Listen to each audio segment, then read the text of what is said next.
নমস্কার বন্ধুরা, শিবানী কিচেনে আপনাদেরকে স্বাগত। আজকে আমি এই নারকেলের জল দিয়ে মাড়া পিঠা বানাবো। দেখুন আমি কিভাবে মাড়া পিঠাটা বানাই। প্রথমে এইটা দিয়ে নারকেলটাকে এইভাবে ফাটিয়ে নেব, ফাটিয়ে এই জলটাকে বের করে নেব। দেখুন বন্ধুরা, নারকেলের গুড় করার জন্য গুড়টা দেখুন ফুটে গেছে। এটা আমি আখের গুড় নিয়েছি। এবার এর মধ্যে ফাটানো 4টে ছোট এলাচ দিয়ে দিলাম। প্রথমে গুড়টাকে ভালো করে পাক করে নেব। এভাবে হাতে দেখবো যে পাক হয়েছে কিনা। হ্যাঁ, গুড়টা পাক হয়ে এসছে।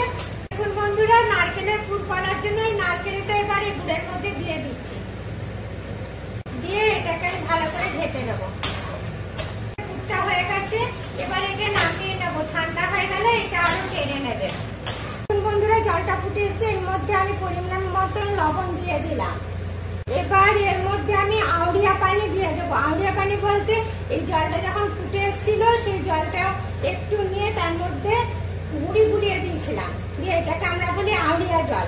এই আউরিয়া জল দিলে কি হয়, গুটলি হয় না, সুন্দর ডোটা তৈরি হয়। এই দেখুন আউরিয়া পানি দিয়ে দিলাম। দেখুন বন্ধুরা, জলটা ফুটতে শুরু করেছে। এর মধ্যে এবার আমি এই চালের গুঁড়িটা দিয়ে দিচ্ছি। দেখুন এইভাবে দেখেছেন কি সুন্দর চালের গুঁড়ির আঁঠালটা হয়ে গেল। আপনারাও ঠিক এইভাবে আঁঠাল তৈরি করবেন। দেখবেন এইভাবে আঁঠাল তৈরি করে পিঠে করলে কি হয় জানেন তো, পিঠেটা কোনো সময় শক্ত হয় না, ফেটেও যায় না, একদম নরম তুলতুলে থাকে। আমি এটাকে নামিয়ে নিচ্ছি। এই দেখুন হাতে জল নিচ্ছি, দিয়ে এটাকে এভাবে ঘেটে নিচ্ছি। কি সুন্দর স্মুথলি ডোটা হয়ে গেল, দেখেছেন। এবার হাতে একটু জল নেব, দিয়ে এই দেখুন একটুখানি এই দেখুন নিলাম, এরকম গোল্লা করো। দিয়ে এর মধ্যে এই দেখুন পুরটা দিয়ে দিলাম।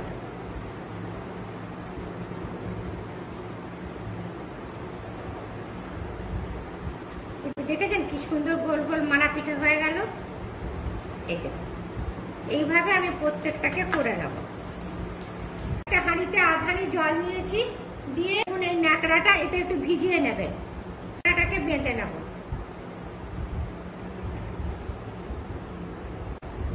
এটাও এইভাবে বেঁধে নেব। এর মধ্যে এই দেখুন পিঠেগুলো দিয়ে দিচ্ছি, সাজিয়ে দিচ্ছি। এবারে সাজিয়ে নিলাম, দিয়ে এটাকে এইভাবে ঢাকা দিয়ে দিলাম। দিয়ে এবার চলুন এটা গ্যাসের মধ্যে বসিয়ে দেবো। এই দেখুন বন্ধুরা, আমার পিঠে হয়ে গেছে। এবার এটাকে আমি গ্যাসটাকে দেখুন অফ করে দিলাম। এবার আধ ঘন্টা আমি এমনিতে বসিয়ে রাখবো ভাপে, তারপর নামিয়ে নেবো ঠান্ডা হলে। দেখুন বন্ধুরা, ঠান্ডা হয়ে গেছে, আধ ঘন্টা হয়ে গেছে। এবার নামিয়ে দেখি এটা কেমন হলো। এই দেখুন আমি ঢাকনাটা খুলছি। এই বাহ, কি সুন্দর পিঠেগুলো হয়েছে, দেখেছেন। একে বলে মাড়া পিঠা। চলুন এবার এগুলোকে বের করে খাওয়া যাক। বন্ধুরা, কি সুন্দর মাড়া পিঠা হয়েছে। আপনারাও ঠিক এইভাবে মাড়া পিঠা করবেন, দেখবেন দারুণ খেতে লাগছে। আর আমার এই রেসিপিটা আপনাদের যদি ভালো লাগে তবে লাইক করবেন, কমেন্ট করবেন, শেয়ার করবেন। Thank you.